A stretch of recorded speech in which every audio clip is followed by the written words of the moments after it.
it is you are aiming to set up. So I'm not going to go around doing introductions or anything else, but if you just put in the chat what sort of business it is you're doing. So Simon, you've already said you're from ex-kitchen cookery by the sound, which sounds fascinating. Just tell us a little bit more about this, and also look at it as an opportunity to promote your business to other people as well. So go to the chat there, and just in a sentence tell us what it is that you do. I am sharing the slides with you already. You should be able to see those. And on those slides, it's also telling you what you're going to get today as well. You're going to get some how and some what about writing a business plan as well. I should mention budgets and cash flow, but also you've got the opportunity to ask any questions you want. So with the numbers we have on the call today, I'm very content if you want to unmute and ask any questions at any time. There'll be time at the end as well. Or if you prefer, then you can raise a digital hand or switch your camera on, put an actual hand up, or put your questions in the chat. What you're not going to get today is any guarantees. Although actually I'll offer you one guarantee, is that as a result of today you do nothing, you will get nothing, which is usually how these things work. And you're definitely not going to get financial security for life, because hey, you're running a business. You don't necessarily get financial security that way, but you can get a lot of satisfaction. But it helps if you've got a plan, and this is what today is about. So as we work through the next 55 minutes or so, we're going to get done by 11 a.m. As we work through today, I will also be asking you some questions here and there. I shall be inviting you to contribute your thoughts along the way, because this is also how you learn, and I'd encourage you to take some notes, either jot things down on a pen and paper or on a device of your choice. And this is how you will get the most out of the next hour. See, we've got a range of different businesses on here. So Christopher, you're teaching people drums, which sounds fascinating as well. I'd be interested in, what sort of music you like as well. A mobile private chef and cookery teacher, Simon, very talented, and that sounds interesting. Simon, with the mobile private chef thing, go back to the chat if you would. Just tell us, who do you see as being your customers? I'm just interested in the type of people. You haven't got to list out who they are, but I'm just interested in finding out more about that. Add that to the chat, of course. Andy, running an orphanage in Uganda, but wanting to expand to other nations. Fascinating stuff. Andy, that's brilliant. The only thing from a personal point of view, Andy, is that not-for-profit phrase I personally find less than useful, because running an orphanage in Uganda, let me tell you, it's going to be much easier if you've got more money coming in than going out. But anyway, that's a personal thing. Coincidentally, my sister has just been out helping in an orphanage in Kenya, and she's been telling me about some of the work that's going on there. So that sounds a fascinating thing. As well. Emma, you're doing well-being and social value. Judith, you're a counsellor with a private practice. Okay, and Michael, you're a lawyer. And from your Zoom name there, I'm imagining you have something to do with intellectual property as well, but that's guesswork on my part. So that's excellent. So we've got a great range of different things there, and I'll try and relate what we're doing to what you are doing along the way. Let me start with a question to you. Therefore, here's a question, and you can feel free to unmute and just let me know your answers to this question. So have a look at the next slide, which is this. Look at this slide and feel free to unmute. Tell me, what does this have to do with you and your business plan. Okay. And indeed for the next hour, the next sort of 55 minutes. What does this have to do with you and your business plan? Okay, let's know what you want. You can put something in chat if you want, but if you'd like to unmute and tell us your views, that would be wonderful. Okay, so Michael, I got it right on IP. Michael, what do you think this picture has got to do with you and your business plan? Morning, Phil. I think you're talking about a toolkit or a toolbox of what everybody has and how it's going to form part of your business plan. Right. So all of the different things that you have within your tool bag, as it were. Okay, yeah, we're on the right lines there, Michael. So it's the whole tool bag thing. Excellent. Any other thoughts about this whole tool bag, toolbox sort of thing? Christopher? Sorry, Christopher, just unmute if you would. Yeah, I was kind of thinking what Michael just said. To be perfectly honest, it's about developing a toolbox, a set of skills that you can delve into, pull out the right tool for the right situation, and yeah, basically along the lines of what Michael was saying. This is good. This is good. This is good stuff. And as we are working through this thing about business plan, one of the things I would encourage you to be thinking about is this toolbox idea.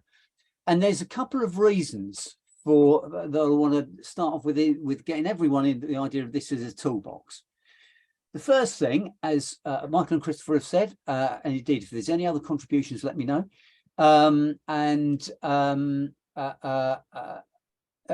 Now, in the chat, there's a couple of very pertinent comments in the chat as well. Andy, you're in the library, so I'll get the message there as well. The skills needed to use the tools. So yeah, you are getting some tools. This is what you're getting, particularly over the next hour or so. You're going to get some tools. But Andy made an excellent point. This is not just about the tools, it's about the skills to use them. Indeed, success is with any toolkit is predicated on who is using them, not necessarily what the tools are. Judith, thank you for your feedback about my toolbox as well. People have told me this before. It doesn't look very organized there as well, and it might benefit from some organization. Well, yeah, I wouldn't do that as well. But we are doing a business plan. So even if my toolbox isn't that organized, you'll find that with this plan, there is some organization and structure to it, but it does need you to use it. But there's one other thing I want to emphasize to you all as well with this toolbox idea, that it's tools and it's not rules. This is your business. So the first thing you need to understand about your business plan is it's up to you. There is no one right or wrong way of doing a business plan. It's your business. You can do anything you like, right? You can do anything you like. I'm going to offer you some suggestions and some structure, which I think will help you, but they're tools. You can use these as I present them to you. You can adapt them, change them, play with them. It's up to you. Okay. So it's tools, but it's not rules. I'm not telling you how to do this. As we work together as well, make sure we talk about the reality of this and reality of your business. You told me about some different businesses you're in as well, which is going to be really good as well. And to get the most out of this, I'm going to suggest that you use a pen and paper or a device, because there's going to be some words I'm going to give you here. I'm going to suggest there's going to be 5 words that you're going to need to write down to help you on this. And whilst you won't get a business plan by the end of this hour, you're going to get the idea of how to write this as well. As we work together, I invite your contributions. Just talk about whatever you're comfortable talking about. You don't have to share commercial secrets or anything like that on this call as well. But if you've got questions, as I say, I'm happy to go. So that's the background. It's tools and not rules. That's the first thing. Here's the first tool coming your way to help you think about your business planning. Here's the first tool. It's called 5 levers. And this comes out of one question with your business, is what 5 levers can be pulled to increase your profit? Okay, what 5 levers can be pulled to increase your profit? Now, this particular question, by the way, Andy, appreciate your orphanage work, which I've already commented about here as well. But one of the things that you might be interested in doing with your orphanage is looking at how you're going to finance the work that it is doing, which, as I say, involves getting in more money than you have going out. Not by an awful lot, but just getting in more money than you have going out. So this is what these 5 levers are. And these 5 levers are tools to help you think about what you can do to increase profit. So first of all, let me ask you, and you can put stuff in the chat if you prefer, or unmute, tell me, what do you think a business can do? Any business, doesn't matter what it is. What could a business do to increase profit? All right, what could any business do to increase profit? Someone like to contribute some thoughts on this, okay, in terms of what can be done to increase profit. Two obvious ones, I guess. Increase sales, and alongside that, decrease costs. Right. So, Christopher, great. Now you covered a lot of ground there, and that's excellent. First of all, yeah, you can cut costs. That's absolutely one of them. Okay, that's one of the levers you can do. And when it comes to increasing sales, you can increase sales. But how might you go about increasing sales? Actually, Christopher, you're still unmuted. So let me ask, what if you're going to increase sales? Who would you increase your sales to? On a personal level, or in a broader sense? Broadest sense. Yeah. Well, I expect predominantly the wider public. I suppose as an individual business, you need to know who your specific customers are going to be. Right. But you're looking, you know, well, certainly for me, you know, I'm not selling to other businesses. I'll be selling to the public. So, you know, I guess it's finding ways to reach the public, and particularly the customers that are specific to your business, I suppose. Right. So, you know, you've identified some really good things there, Christopher. And the first thing to say with any business is that there is no business on the planet that is aiming to serve everyone.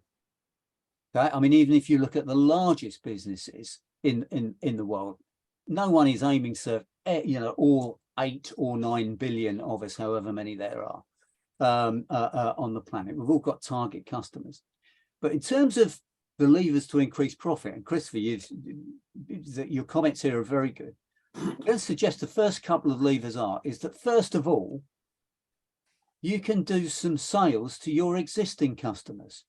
So for those of you that are already set up in business, if you've got an existing customer, that is by far the easiest way to get some more business, do some more business with them. And Christopher, that might be, as you say, an individual, or it might be a business, depending on who you're working for as well. Juliana, or Juliana, I'm not sure if I've pronounced that right, but Juliana, you make an excellent point there. Investing in some marketing and advertising, but your marketing and advertising needs to be pointing at someone. Now, your marketing and advertising could be pointing at your existing customers, or it could be at pointing at the second lever, which is getting in some new customers. In other words, selling something to people that you have not sold to before. Yeah. So when we're talking about increasing your sales, these are 2 different levers that your business could pull to increase profit. Let's look at the next couple as well.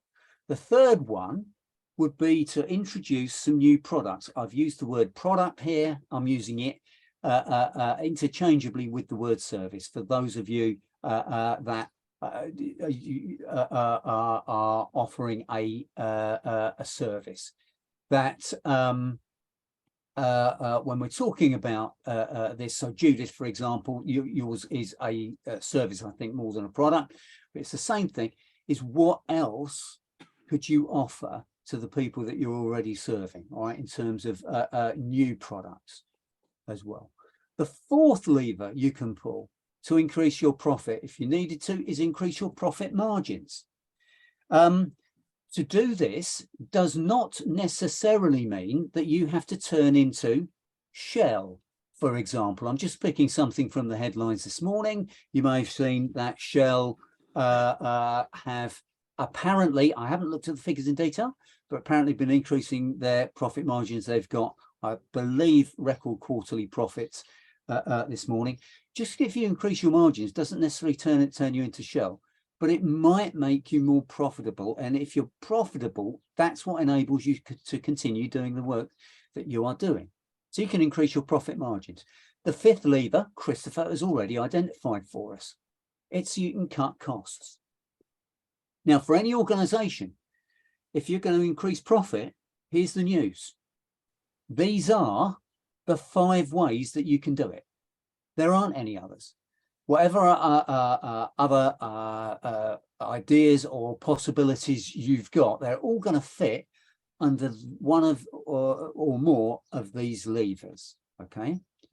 But here is the question. So here's a question to you. You feel free to unmute and let me know your views here, or pop them in the chat. Here we go. What's the difference between lever number 5 and the first 4 levers? Okay, what's the difference between lever number 5 and the first 4 levers? Okay, because there's another important point here which has got implications for your business, your business plan. What's the difference between lever number 5 and the first 4 levers? Connor? You have control over it. That's an interesting one, Connor. I mean, I would agree you have control over your costs. Yeah, it's up to you whether you incur a cost or not as well. There's a interesting debate about also whether you have control over, for example, your margins, okay. Or even the choice of introducing new products, because you can always introduce a new product. You might not be able to control whether someone buys it or not. Okay, but there's an interesting control thing there. You'll gather I'm driving at something else, though, Connor. Yeah, sure. Yeah, Connor. Connor? By the way, what is it you do? I'm a coach and mentor. Right. Okay. Excellent. Okay, that's great. What else? Judith's got a good one, as well as Andy's saying as well. Andy's got a very interesting one there. It's inward looking. All right, which is a good way of doing it as well. And Jude's backing that up. 5 is internal to the business as well. You can get that. Okay, here we go. It's the only one that's negatively directed anyway. Connor, well done. Good. Yeah. Numbers 1 to 4 are all unlimited, but number 5 is limited. Okay, number 5 is a cost cutting thing. 1 to 4 are all unlimited, but it means that the cut and costs thing is limited in terms of its scope to increase profit. The most you can increase profit by is the amount of your costs. But, and there is an important but with this one, you're not going to run your business on 0. Okay, you're never going to be able to run your business on 0. So consequently, in terms of increasing profit, depending on what it is you want to do, what you've got to be thinking about is how you're going to do that. Now, we will all look to control our costs, but cutting costs, okay, is one that has a limited impact compared to the other 4. There is one more thing with this as well, is that if your chosen strategy, if your chosen direction for your business is particularly with number 2 or number 3, maybe arguably number 4, but particularly number 2 or 3, I'm going to suggest it can be quite difficult or more difficult to pull levers number 2 and 3 if you are at the same time pulling lever number 5, because levers number 2 or 3 are the most frequent ones where you're going to need some money spending before you see more money coming in. Okay. Now, these 5 levers therefore give you an idea about your direction of travel and what you want to do with your business and where you go, and therefore the direction in terms of doing a business plan. Right. So that's the first tool to think about, is the 5 levers. Let's now look at what's involved in putting a business plan together. With the 5 levers as background, let's have a look at this. And to look at this, since we could do a quick 2-minute brainstorm on here, we're going to consider this question, namely, what do you have to do to grow an organization? All right, what do you have to do to grow an organization? Let me tell you about this, the phrasing of this question, then I'm going to invite some responses from you. And indeed, if you want to start putting responses to this question in the chat, then you can do. But let me just position this for you. First of all, I've positioned this as an organization. Absolutely any organization. It could be your business. It could be the orphanage is a great example that we're talking about here today. It could be things like a government department or a school, or I'm involved with a community theatre company, anything like that. So it's an organisation. And here's the other thing with this question, is first of all, in terms of the things you have to do to grow it, I'm going to suggest there's a lot of things, is that potentially is quite a lot of things have to be done. And I'm looking to get as many of these as we can. And of course, just to state the obvious, bearing in mind what we're talking about here, is the thing you must do. I say you must do. Actually, you don't have to do it. I'm going to suggest it's easier if you do it. The thing you're going to do is have a plan. But let's remember what a plan is about. A plan is about what you are going to do. So what I'm looking for here is getting you thinking about what some of the things that you think might feature in your business plan, the things that you're going to have to do if you're going to grow an organization. So let's consider this question. I'm just going to come out of the slides for a moment, and I'm going to switch for a couple of seconds to a whiteboard. Should be able to see that on the screen. The idea of this is I'll take some feedback from you, and we'll add some things to the whiteboard as we work together. So here we go. What can some of the things you're going to have to do to grow an organization? Let's get some involvement for you. You can pop something in the chat if you'd like to, or you can unmute and tell us. So we've got a good one to kick us off with there. You've got to have some awareness. Thank you very much, Christopher, that you're going to do that. And indeed, you're going to have to do something to create that. Okay, that's great. What other things are you going to have to do if you're going to grow your organization? Let's see what you've got. You're going to have a product, and we've got to understand some customer needs. These are good things. All right, so there's got to be something done about the customer needs, and you're going to have all right, some sort of product. Okay, this is all good. What other things are you going to have to do if you're going to grow your organization? Come up with as many things as you can here. All right, what other things you're going to have to do if you're going to grow an organization? Michael. I think, by the way, I'm watching this on an iPad, so everyone else is like typing away. I'm going to have to do this every time I type on. That's all right. No, well, you talk to me instead then, Michael. Easier for me to talk to you directly. I think research is a really big part of this. So I think that whatever your business, I think you need to look at who you are typically competing against, and I think you need to research your marketplace. Yeah. So that you have some understanding of who you are within that marketplace, and having a really good look at what everybody else is doing. Yeah. And to a degree, at least part of this will then be picking and choosing from the bits that you like that other people are doing, and ignoring the things that you're less keen on. Yeah. Okay. Excellent. All right. Okay. That's great. All right. So thank you for that, Michael.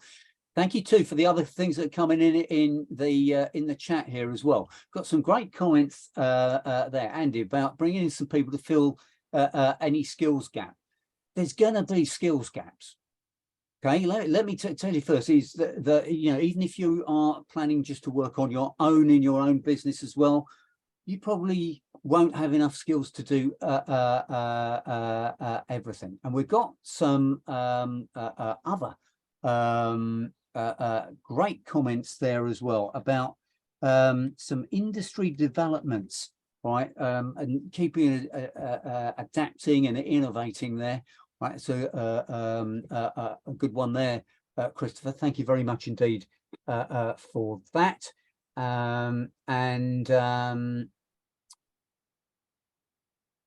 Forgive me, just on my screen, I'm just looking at what we've got.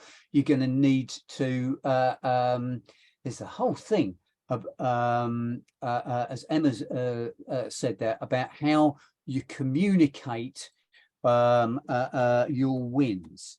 All right, and I mean, not just wins. I'll even see if I can spell communicate as well. But there's the whole communication thing. Getting some feedback is important. Yeah, this is it's all good. We've got a range of different things that we've got coming up here. Let me add a couple to this list, if I may. I'm going to suggest you might have to invest in something. You might well need to spend some money up front. And Emma, I like that thing about reputation as well. But you might well need to spend some money. Not necessarily a lot. Particularly when you're starting out, you can look at what you can do at a very low cost level. But you might need to spend some money. One of the things you're definitely going to have to do is sell something. Okay, you're going to have to sell the idea that someone should buy your product or come along and use your service.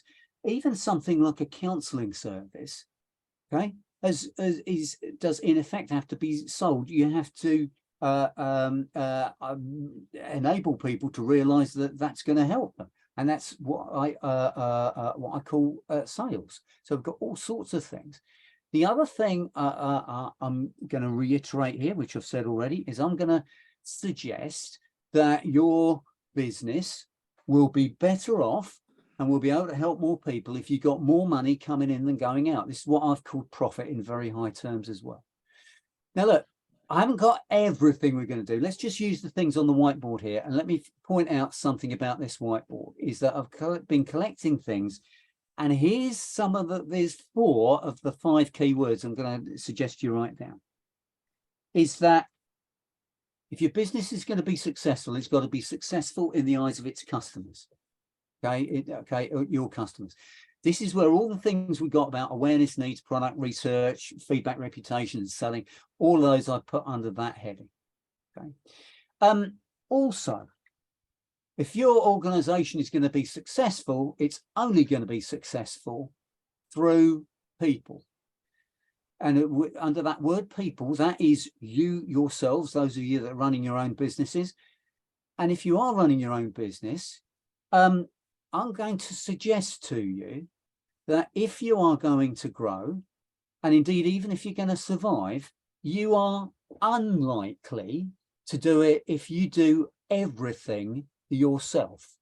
I'm going to suggest that if your business is going to be successful, that you're going to have to get some people to do some things for you. You might have to get someone to do the bookkeeping. If you're selling physical product, you're probably going to have to get someone to do the delivery and the distribution for you. Now, that's easy enough to do online these days if you're selling stuff, you know, online and things. But this is what I mean, is that you won't be, I'm going to suggest it's highly unlikely that you're going to grow and survive unless you get some other people doing other things for you. All right, so there's all sorts of things that can be done. Also, when you're getting things done, you're also going to need to be organized. Now, we've just got a couple of things under this heading so far. There's lots of things that could be put under this heading. Keeping yourself abreast about industry developments is definitely one. I'd include the whole innovation thing there, but just where you are going to work from. Okay, and what you are going to do.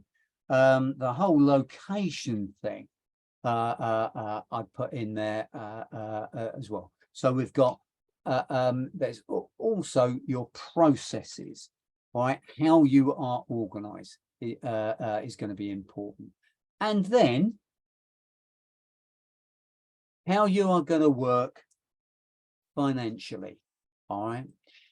And these 4 words I'm going to suggest are the main headings that we're going to think about on your business plan. That if your organization is going to grow, your business is going to grow, you're going to be good with your customers, with your people, processes, and you're going to be good financially. Now, one of the reasons I use this tool, this is called, by the way, a balanced scorecard, is that when we're doing a business plan, what you're looking to do is have an organization that's good in all of these areas, but you're going to define what's good. And I'm going to show you how you're going to do that over the next few minutes. And I also use this plan because I believe this puts the financial element in its proper place. Namely, finance is not the be all and end all. I know we start off with a tool about profit. I'm not suggesting that's the only reason that you are doing what you do in your business. Indeed, I suggest it's not. But finance is 2 things. Finance is an enabler. It's what enables you to deliver your product or your service to your customers or clients, or whichever word you use for the people you serve. All right, I'm using the word customers generically. I know other people call them patients, clients, different terms, right? But there's the people you serve. Finance enables that to happen. Finance is also an outcome of how well you serve people. Now, when this model was first put together, all right, put together about, I think near 35 years ago now, by 2 American guys. They were called Robert Kaplan and David Norton. Okay, they wrote an article, they then made it into a book. I've read this so you don't have to. There as well, called the Balanced Scorecard. And they were researching about how businesses measured themselves and how important it was not just to measure things with like a dollar sign or a pound sign. They kept getting asked, though, which one of these 4 is the most important. So they sidetracked that question instead by adding a 5th element. So it's the 5th key word. It's the vision. And this word vision, there's numerous definitions of it, but I suggest this is where you want to be. All right. If you want a slightly cheesy example, it's that interview question, where do you see yourself in 5 years' time? By the way, this is your business. It doesn't have to be 5 years' time. Okay. This could just be, where do you see yourself in 12 months' time? Where do you see yourself at the end of 2023? That could be enough for you as well. But if you've got some sense of what it is you'd like to be, where you want to be, it makes it easier to make decisions in these other areas. So this is what we're talking about in terms of the shape of your business plan. It's going to be built up around these 5 areas. Let me show you how this works. To do this, I'm going to work back and share the slides with you here as well. Let me share with you the slides again. I think you can see we're back at this question. We've looked at the things you have to do to grow an organization. We didn't get absolutely everything on that list, but look at the big picture at the headings for your business plan, and you're going to use this. So this is a representation of the same thing. You've got the 4 key areas of customers, people, finances, and processes. Okay, in the middle, this is around the vision. And the way that you can write a business plan Okay, we've got all the headings on this slide here. The way you write a business plan is that what you do is you set objectives in each of these 4 areas, okay, that are going to align with your vision. When you've set your objectives, you're then going to decide how that is measured. In other words, you decide what success looks like, okay? You set an objective, then you're going to decide how you're going to measure it. Now, measuring does not have to always be done with a number. You could put a qualitative measures in here if you wanted to. All right, and we'll look at some examples of how this works. When you know how things are going to be measured, you set yourself some targets, these targets, some goals to aim at. And when you know what those are, what the targets are, you then decide what actions you need to take so that you take the action, hit the target, achieve your objectives. That takes you in the direction of your vision. And that is how we're going to do a business plan. Okay. Now, we're going to add a bit of detail onto this and how this works very shortly. But before we do, let me just ask you a question here. So be prepared now to unmute and let me have an answer as well. Or if you prefer, go to the chat. So here's a question. Look at this slide. What is the most important word on this slide? What do you think is the most important word on this slide? Go to the chat. I'll give you a clue. I'm looking for one word. But what do you think is the most important word on this slide? You can go to the chat or you can unmute and tell me whatever Vision. word. Connor, sorry. Yeah, give us that again. Vision, I think. You think vision, Connor, right? I can see where you're heading with that, and actually having some sort of vision for what you want to do. And I can imagine, Connor, this is also something you might do sometimes with some of your clients yourself, bearing in mind what you said you do. Yeah. As well. Yeah. So I can see that. Okay. What any other views there? What do we think is the most important word on this slide? We're hauled. Okay. Now look, this is not to say that vision and strategy are not important. Okay, which Andy, Juliana, Judith have got as well, and Emma. Okay, if you know, with the action thing, if there is no action, then nothing's going to happen. Okay, I'll get you. But I want you to focus here on another word. The word is balanced. And the reason that I suggest that this is an important one, when it comes to particularly in the context of what we're talking about, your business plan, is that what makes for a successful business is one which is pursuing objectives, okay, which are around the vision, but are balanced with each other. In other words, the objectives that you set for your business, yourselves and your business in terms of your customers, have got to be in line with what you're aiming to do on the people front, what you're aiming to do processes wise. For example, if you are aiming to become, let's say you're aiming to become the largest coaching service in the world. I've just picked coaching at random because Connie, you're a coach. All right. So okay, you're aiming to become the largest coaching service in the world. Yeah. And in terms of people, you're going to do it with you plus one other person. I'm going to suggest that's out of balance. Okay, is where we go here. What you've got to do, and indeed, when you're thinking about your vision and where you want to be as your business, where you want to go, what the balanced scorecard does as a tool is give you a way of thinking about what you're going to have to do to get there. Okay. So this is why the balance element is so important. To illustrate that, let me share with you some examples so you can see this. Have a look at the screen again. This is a not very good quality image because I've stolen it off the internet, but I think it's got enough around it to illustrate what we're driving at here.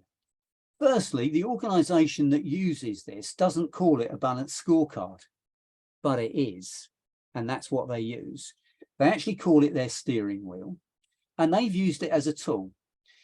You can see if you look at the words round the edge, customers, finance, people, and operations. They've used the word operations instead of processes. It doesn't make a lot of difference. They've used it as a tool because they've added a fifth element to this called community. You'll notice as well that each one of those headings is broken up. It's got a number of spokes to it. So that under the customer heading, for example, there's 6 objectives that they've got. Under finance, there's 3. Under people, there's 4, and so forth. Okay. Balance is not achieved just by having the same number of objectives under each heading necessarily. Okay, there's nothing wrong with them. In case you haven't guessed, this is Tesco's. And by the way, you may not like Tesco's necessarily, but I'm going to suggest that in terms of business success, they are an example of a business that has grown over the years. They've used this as a business planning tool all through their growth period. They've used this as a way of getting bigger and getting organized. That's not to say that they're always perfect and they've not necessarily got everything right, but it's an illustration of how they use the tool. Okay, here's another illustration. It's another poor quality image because I took this on my phone actually some years ago. This is about 5 or 6 years ago, and before I had a more modern iPhone. So it's not a particularly good image. But here's another example. It's the same tool. It's also called steering wheel. This has got 4 spokes to it: financial returns, our people, what's called guest experience, customers, and responsible business, the processes part. Okay, it's the same thing. This is Intercontinental Hotels Group.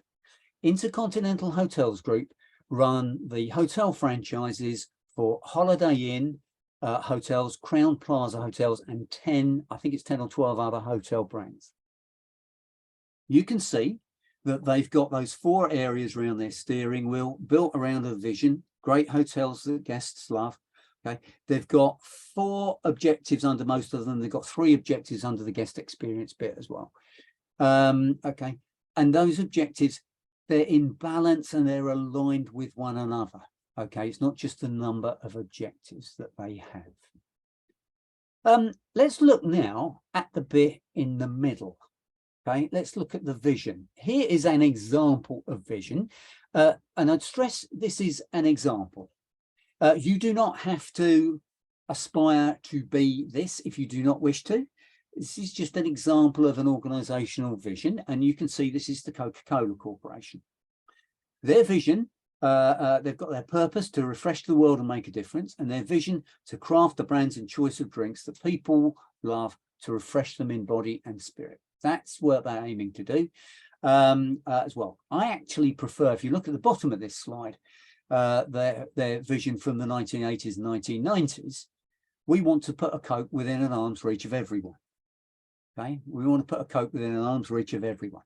Let's just talk about that for a moment. And again, feel free to either unmute or put some comments in the chat. Here we go.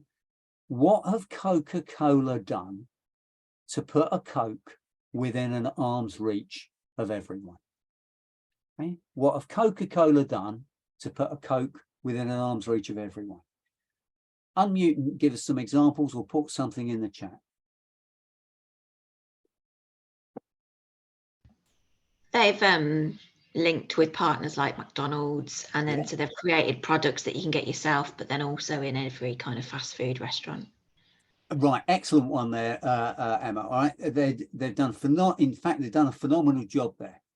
All right, and as you say, Emma, one of the things they are brilliant at is the distribution of their product.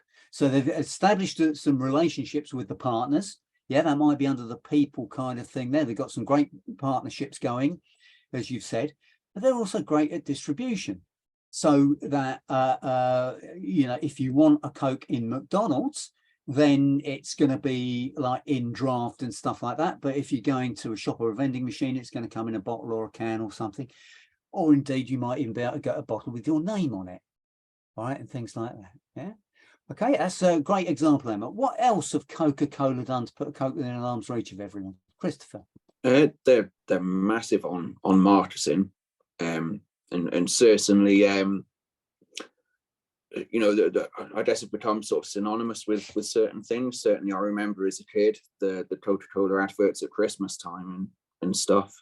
So that they've obviously invested a massive amount in marketing and advertising. And they've always been good at this, as you say, Christopher. And you also mentioned the Christmas adverts.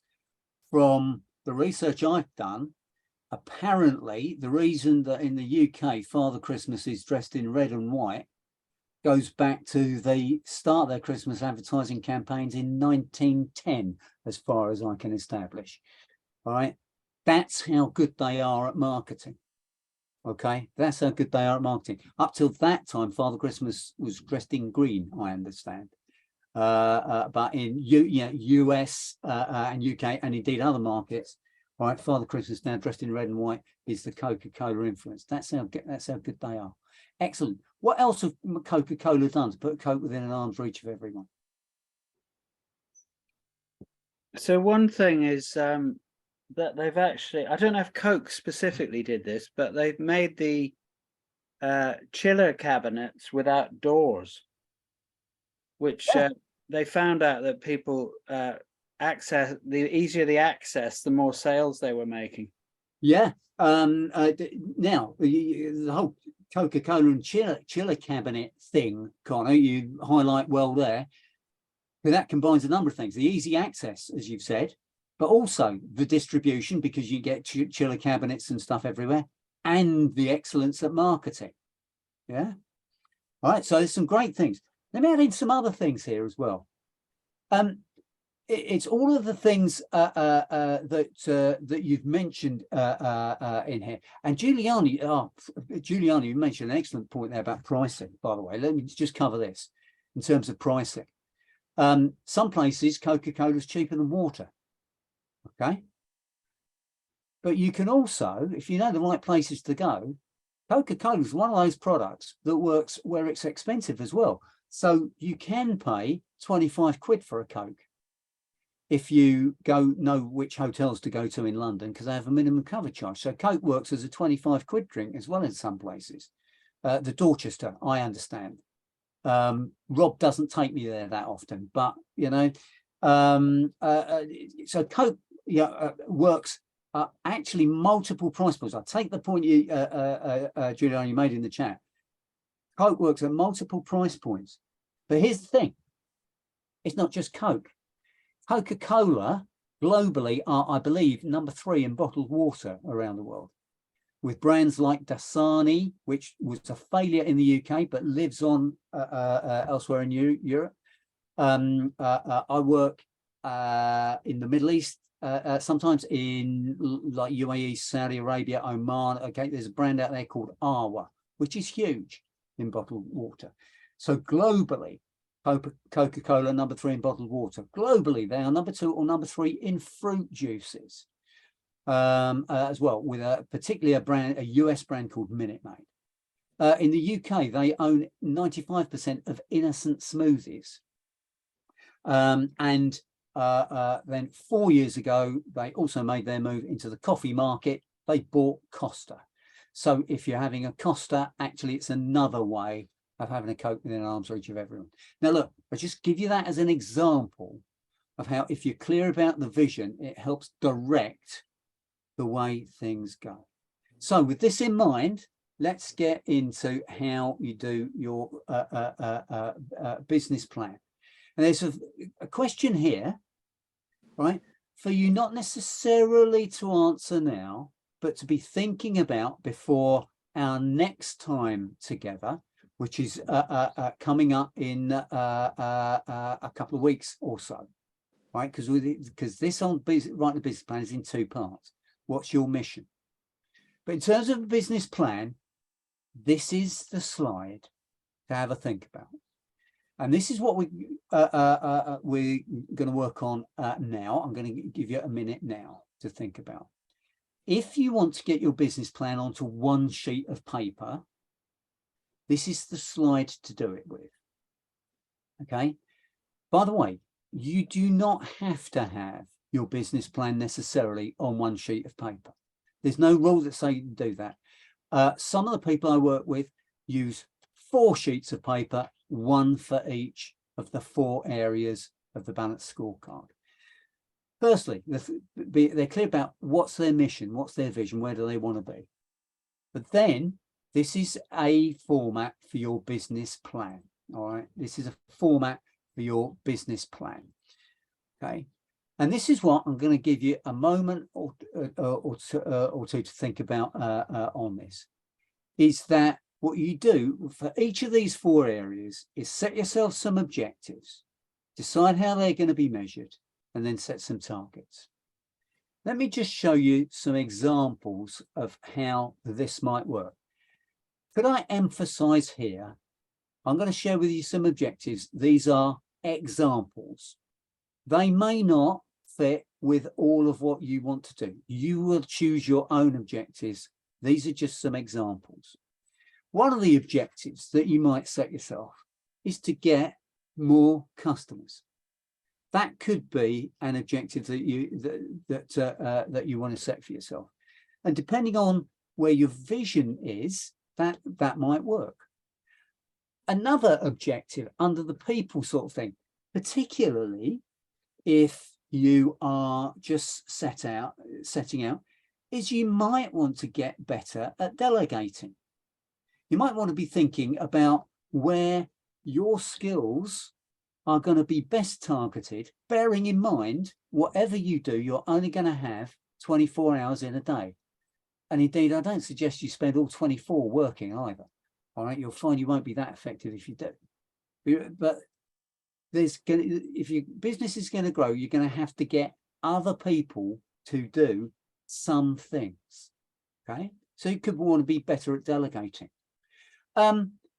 This is one of the things I'm working out myself personally at the moment, is that in terms of how I work, and we need to have some dedicated marketing time. This one's for me as well. That might work for you as well. But bearing in mind what the essential nature of our job is of running our businesses is finding customers before we can serve them, then you might want to do that. And then financially, it might be that you want to get more revenue. Okay, it could be that. So those are some examples of objectives. When you know what those are, then you can think about how you would measure these, and then what the targets would be and what the actions would be. Okay. Now, it's 10:58, so we are almost up to time for this part of things today. But for writing your business plan, what we've covered here gives you a way of thinking about what you are going to have to do to grow your business. And I'm going to suggest that that you take a balanced approach to your planning, like some other successful businesses do, and think about the objectives you want to set for yourselves in terms of what you're going to do for your customers, how you're going to manage the people thing, okay, what you're going to do to get effective and efficient, and also how it's going to work financially. Set yourself some objectives. Let me just highlight one of those very quickly, the people thing. When I did the whiteboard earlier on, I think one of the words that came up was about improving skills. Remember that if you're going to improve skills, that includes you. It's your business. You're probably going to have to get better yourself. So there might be some development actions and some things that you can improve on yourself. But for today, where I'm going to leave you for now is giving you the format. As Rob has said, you can get the slides for this. Think about, what's your vision? What do you want your business to look like in 6 months' time, 12 months' time, 3 years, 5 years? You choose the timescale, right? What's the vision for your business? And if that's the vision, what are the objectives you need to set under each of these 4 things? You can think over those. And then when we get together again in a couple of weeks' time, we will look at those. So the next session, and Rob's already put the booking link is on Wednesday, the 24th of May. So you've got nearly 3 weeks to have a look at this. And where we will go on that session is we're going to look at even more detail at how you go about the measuring and the targeting and the actions so that you can put this into practice. But for now, that's how you go about doing a business plan. So it's 11 o'clock. We said we get finished at 11. If you've got to go, you've got to go. But I'm very happy to take any other questions that you've got, if I can help you at all while we are online now.